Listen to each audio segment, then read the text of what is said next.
So the double slit experiment results. These are typical patterns you get from the double slit experiment, right? You got the interference or diffraction. Remember that one now. Interference and diffraction, the same thing. And when you have photon slit detectors or detectors at the slit and you have the knowledge of the which path information, well, you get this pattern. So all are actually particles here. If you look real close here, what you'll see is there's discrete chunks of energy and momenta, i.e. a particle, that hits this photographic plate, right? If you could zoom in here on this interference pattern, you're going to see the same thing. There are particles hitting here. So the argument isn't over whether particles are hitting these detectors. Everyone knows this, right? It's the overall pattern that's the issue. The overall pattern. That's the game. Now, even if I fire one photon at through the double slit without any detectors, even one photon, let's say I fire one photon every hour for 20 years, this pattern is waiting for me. Even with one photon. You can have a stream, you can have trillions of photons, or one photon at a time, it doesn't matter. You're getting this pattern. Now, what is this? What does this look like? Right? It's a probability distribution. That's all it is. Again, it's the overall pattern that we're concerned with.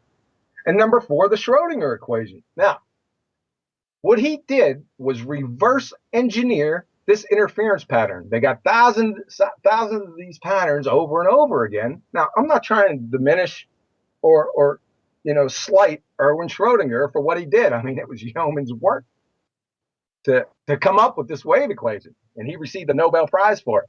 As a graduate, he did this as a graduate student. But what he did was reverse engineer this interference pattern. It's essentially a mathematical description of the superposition. It's a probability distribution, is what it is. We've all seen these before. Listen closely. This is very important. Again, from the chair of physics at Yale, you cannot mathematically derive any of quantum mechanics except looking at experiments and trying to see if there is some theoretical structure that will fit the data, right? That's what Schrodinger did. That's the textbook definition of what he did. Quantum mechanics, it's a theory which is based on experiment. It's not deduced by mathematics. So you see the dichotomy here. Experiments versus mathematics, and mathematics versus experiments. They're not the same thing. This is science. This is mathematics. Hopefully this is understood. I doubt it. So again, back to the interference pattern, right? It's just a probability distribution. Like we talked about before, we've all seen these histograms, probability amplitudes, probability distributions. That's all it is. And like I said, even if I fire one photon, every hour for 20 years, this pattern is waiting for me, right? Now, on these predictions, they're not scientific predictions. They're statistical predictions based on this pattern. So let's say I fired 1 million photons at the double slit, and someone stops me and says, okay, for the millionth and first photon, I want you to tell me where it's going to go. I can't tell them where it's going to go. Nobody on this plane can tell them, right? All we can say is that when the wave function is high, the probability is high, there's a good chance of it's going to hit here. And as the probability gets lower, it gets less and less. And when the probability or the wave function is 0, then you're not getting any photons here. Okay, so this is a statistical prediction. It's not a scientific prediction. Now, divining wavelengths. This is the game. So divining wavelengths from particles. And this S is very important here because they're not divining a wavelength of a particle. I'm going to show that here in a few minutes. It's particles. Now, this is a scale diagram showing what pattern you get from single slit diffraction down to 7-slit interference. Now, as you can see here, what's happening, as you increase the number of slits, the more defined and discernible this pattern is becoming, right? This is really easy to discern this. Now, instead of 7 slits, let's put 1,000 slits per millimeter. So what do you guess is going to happen to this pattern, right? It's going to get uber distinct and defined, and you can easily measure through here, right? So let me introduce you to diffraction grading, or better said, right, interference grading. This is going to be an interference pattern, right? So what they're going to do is they're going to take this monochromatic light source, fire it at the grating or the double slit, and in this case, it's thousands of slits per millimeter, right? They're going to fire them over to this detector, and what's going to happen? Well, we already know what's going to happen, right? We're going to get an interference pattern, but we're going to get distinct dots, right? We know this from the 7 slit.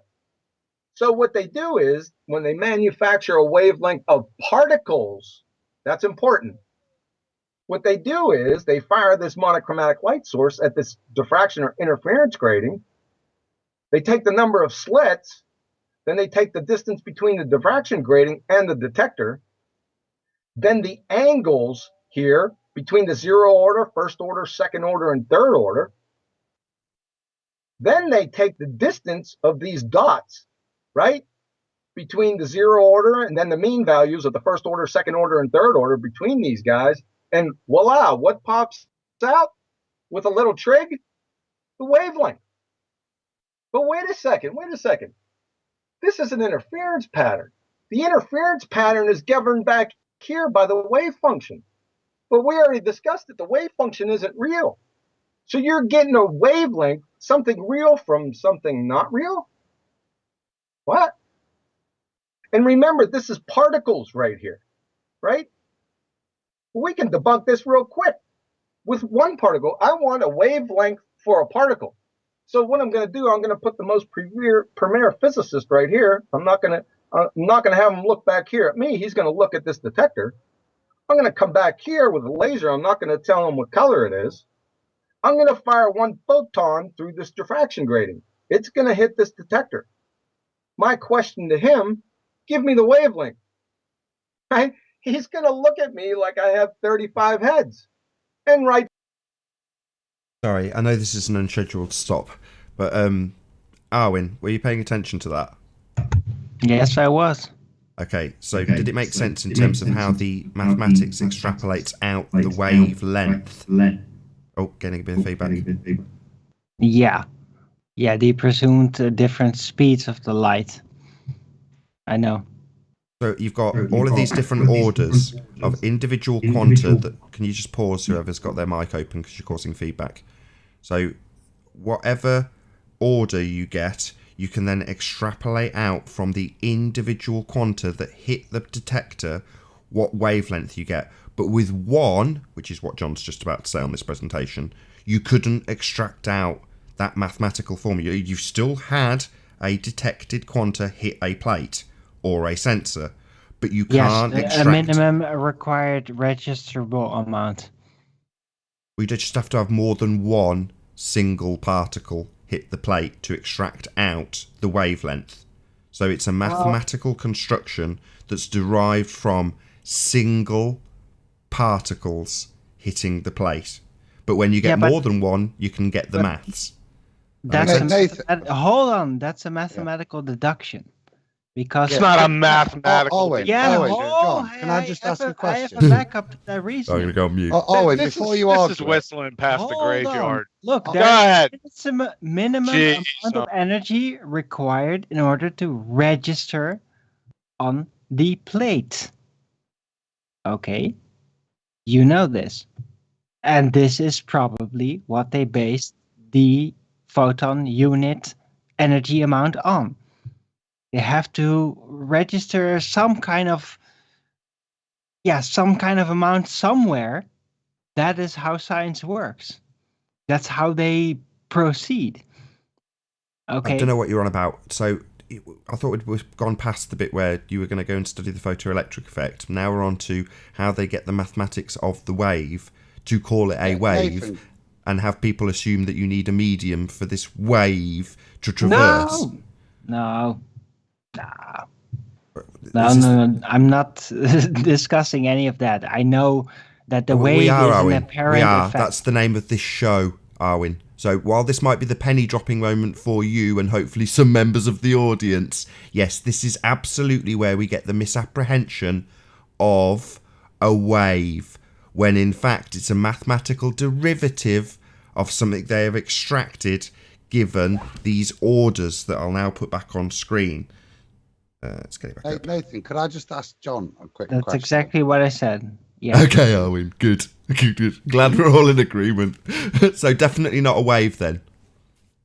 No, only an apparent wave. An apparitional wave. Yeah. It's a natural side effect that just suggests heavily. Okie dokie. I think on that note we'll move on. Rightfully so. It's a nonsensical, inane inquiry. He's not going to be able to do that, right? This is a begging the question fallacy, right? It's a convention is what it is. Now, is the convention right or wrong? I mean, no, the question's malformed.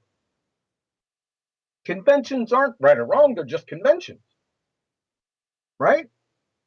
So the problem arises when you come outside the boundaries of the convention and make a statement based from the convention on reality. You can't come out here and say, the wavelength of this light is 400 nanometers, and so we're going to come out here and say, well, particles are waves. No, you can't say that. It's a begging the question fallacy. It's prima facie, right? And I already showed you with the one photon, he's not giving me any wavelength, right?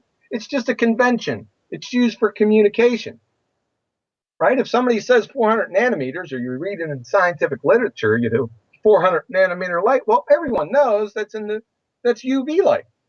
There's no problem with that. I have no issue with it. But it's when you come outside that convention and make statements or knowledge claims about reality, you can't do that. Right? We all know that.